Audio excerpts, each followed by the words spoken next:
Shavua Tov. Shavua Tov. Magnifique ce Shabbat, hein. On a fait tzav comme il faut, on a fait barbecue après le Shabbat. Merci Rav en tout cas pour ces beaux conseils. Alors, est-ce que tu as préparé ton mouton pour la Géoula ou pas encore? J'ai acheté un mouton, j'ai réservé un mouton sur Amazon maintenant. Ils ont ouvert pour le Beth Amikdash, c'est un truc spécial. Est-ce que tu as réservé ta place dans le compartiment animal dans le train pour Jérusalem? Pour mon mouton, oui, tout à fait.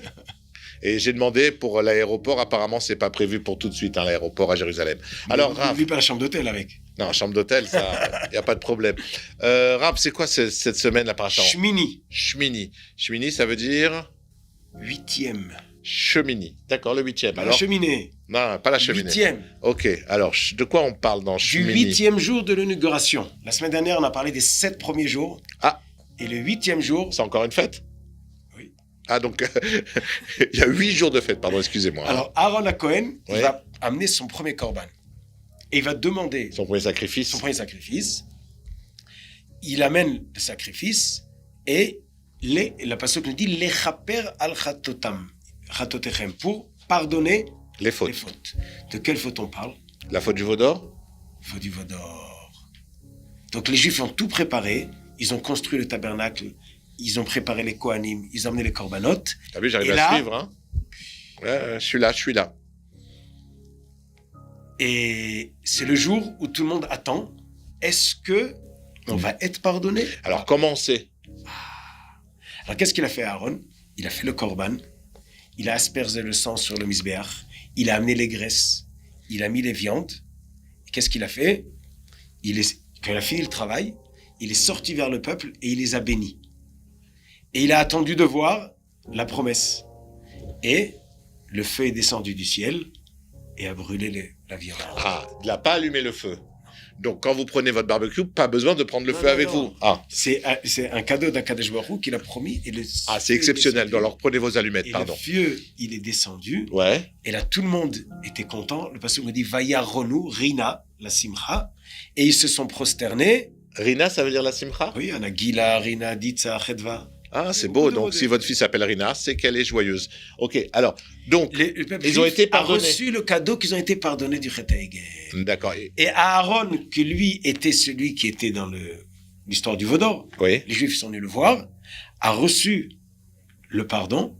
Lui et tout le peuple juif, on a été pardonnés du veau d'or. Et c'est ça la grande fête du 8e jour. Il y avait une inquiétude à ce moment-là? Ils n'étaient pas sûrs d'être pardonnés? Bien sûr. Puisque tout le Mishkan, c'était une possibilité de s'approcher d'Akadosh Baruch Hu, pouvoir demander... S'élever, comme tu as dit, la Kedusha. Le pardon, et ils l'ont reçu. Mais, il y a un mais. Il y a toujours un mais. C'est que, même qu'Akadosh Baruch Hu a pardonné le veau d'or, mais on a encore quelque chose à payer. C'est marqué que toute génération et à tout moment, il y a aussi un petit peu de souffrance à cause du Chet HaEgel. Et là, il y a eu un malheur ce jour-là. Attends, on est en train de payer quand même la faute d'Adam Arishon, d'accord? On paye la faute du veau d'or. On est obligé de payer tout pour les autres, nous? Mais peut-être que si on paye, on est aussi remboursé avec des intérêts. Dieu, il peut nous donner des intérêts. Ah, ok. Donc, si on est remboursé avec des intérêts, nous, on prend. Ok. Et là, il s'est passé quelque chose. C'est que les enfants de Aaron, Nadav et Avihu, ont eux aussi voulu amener un korban. Mais ils n'ont pas été demandés. À qui? Ils voulaient amener une offrande à Dieu. Oui. Mais ils n'ont pas été demandés d'amener. Donc, ils ont amené d'eux-mêmes, sans être invités. C'est bien. Non. C'est ce qu'on a vu dans Adam, qui dans la paracha. C'est un homme qui amène un korban et que le Kohen le fait. Eux, ils ont voulu amener un korban en tant que Kohanim. Et le pasuk nous dit, ils ont amené Esh Zara, un feu étrange. Expliquer leur faute, il y a quelques explications dans le sage. Quel était le point de leur faute? Donc là, c'est les deux enfants de Aaron, le frère de Moïse. Ils veulent s'élever. Ils sont empris dans l'euphorie de la fête des 7 jours et des 8 jours. Et ils veulent amener de la Torette, on dit des encens, ouais, sans qu'ils ont été demandés. Et là, il se passe un malheur. et ils ont été brûlés les deux par Akadosh Baruch. Le feu est descendu sur eux. Ouais, il est rentré par leurs narines et les a brûlés de l'intérieur. Et c'était un grand drame. Donc Oui. le jour où il y a eu la grande fête, il y a eu aussi un grand drame. Qu'est-ce qu'on apprend de cette chose-là? Oui, parce que là, c'est un peu rasratique. Vas-y.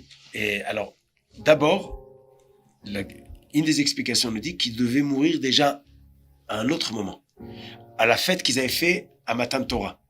Et Akadosh Baruch Hu a eu pitié, qu'ils sont morts que presque un an plus tard. Donc ça aurait pu être pire. Mais une deuxième chose qu'on apprend de cette histoire, c'est que s'approcher de Dieu, c'est un srout, c'est un mérite. On peut s'approcher, s'élever, mais il faut faire attention. Ne pas avancer trop. Si tu te rappelles au Har Sinaï, au mont Sinaï, Hachem il a dit ne pas s'approcher de la montagne. Et même Aaron et ses enfants qui sont montés, pas jusqu'en haut, il n'y a que Moshe qui monte. Plus on s'approche de quelque chose de saint, plus on est haut, plus il faut faire attention. Un petit exemple, celui qui roule à 20 à l'heure, même s'il prend un poteau, c'est pas dangereux.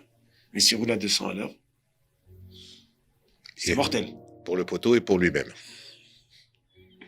Ok. Donc je vois que tu as pitié pas que des animaux, même des poteaux. Même des poteaux. Ça ouais. bah, les poteaux. Ça remet les poteaux. C'était la blague du Rav. Ah, vous voyez, un petit à petit, on y arrive. En tout cas, on apprend de ça, de faire attention quand on s'approche, de le faire comme il faut. Mais le deuxième partie de la paracha en 1 minute, En 1 minute. c'est cachère et pas cachère. Ah, Donc on a les animaux. 1 minute pour cachère, pas cachère. Allez, on y va. 3 minutes, allez. Allez. 1 minute pour les animaux. Ok. Qu'est-ce qu'on mange? Que les animaux qui ruminent et qui ont les sabots fondus. Sabots fendus. Donc les vaches, les moutons, mais pas le chameau, Parce qu'il n'a pas les sabots fendus alors qu'il rumine. pas le. Cochon. Pourquoi? Parce qu'il est rose. Il a les sabots fondus, mais Ah. il rumine pas. Ok. Le chameau, c'est le contraire. Il a pas les sabots fondus, Mais il rumine. Ok. C'est pas bon. Le cheval. Et le lion, bien sûr que non, parce qu'il a les deux, il n'a pas. Ni il rumine, ni les sabots fondus. Ok. Quelle est l'idée de ruminer? C'est que quand il mange, il y a une envie de ta'ava. Ah. Quand il rumine, il calme un peu son enthousiasme de manger, de matérialité. Il y a quelque chose de retenu. 1 minute pour les volailles. On ne mange pas de volailles qui ont des griffes et qui griffent les autres volailles. Par exemple, L'aigle. l'aigle, il a des griffes. Oui. Et il mange des autres volailles. Oui. On ne mange pas. Alors On que mange la poule, la poule, elle mange des grains. pourtant, elle griffe. Mais elle ne Non. mange pas d'autres volailles. Voilà, elle mange pas des volailles. Non, les griffes, ils sont d'une autre façon. Il y en a 3 et 1 et pas 2 et 2. Le perroquet, on le mange? Non. Pourquoi? Il mange d'autres volailles? Oui, il griffe. Il Les griffe. griffes. Il fait mal. 1 minute pour les poissons. Quels poissons on mange? Et il faut qu'ils aient des écailles Et des nageoires. et des nageoires. Une petite idée des écailles et des nageoires. La Gemara nous dit que les nageoires permettent aux poissons d'aller à contresens. Un juif doit savoir, des fois le monde va à contresens du projet divin. Il faut savoir faire demi-tour et prendre le bon chemin. Parce que si on se laisse aller avec le courant du monde, on peut arriver à des choses qu'on appelle abominables. On peut rendre le pas normal, normal. Nous, on sait aller même contre le sens. On garde notre normalité. Notre direction. Ce que Dieu nous a donné. Même si le Et courant va va dans l'autre sens. Et les écailles? Les écailles, quand on va à contre-sens et qu'il y a des rochers, les écailles gardent la peau. Parce que sinon, ils prennent des coups. D'accord. Et en plus, ça nous permet de ne pas manger les dauphins qu'on adore. Oui, on adore les dauphins. Ils sont mignons, les dauphins. Shabbat shalom. Shabbat shalom. À Que la Dieu semaine nous prochaine. aide à manger cachère. Et bon appétit, hein, Raph. Merci. Au revoir. Shabbat shalom.